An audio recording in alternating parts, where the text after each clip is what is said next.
On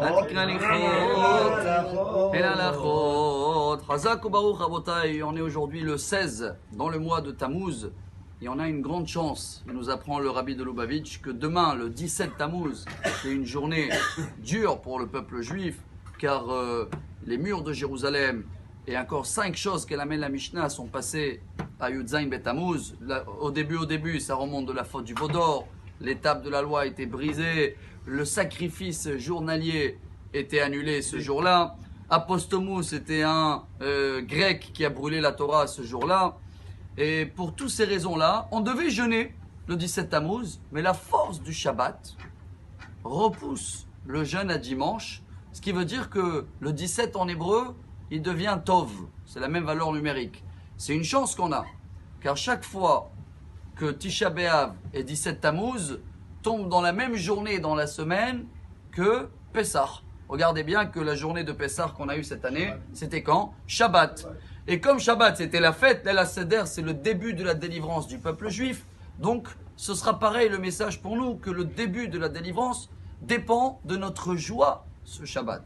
Alors oui, on va rajouter un peu dans les repas, mais ça je sais qu'on n'a pas besoin d'halakha pour ça. Chacun il sait le faire dans la joie.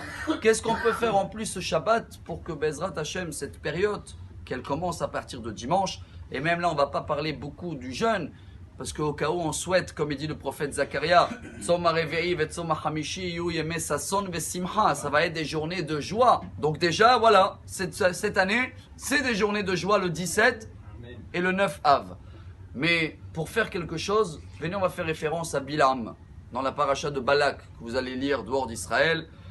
Il a essayé de maudire plusieurs fois et une fois il a dit Hen'am kelavi yakum vecharit nasa lo ishkav ad yochal teref vedam halalim ishte. C'est un peuple qui se lève comme un lion et il va pas dormir avant qu'il a éliminé tout ce qu'il avait à manger. Rachi sur place, qu'est-ce qu'il dit?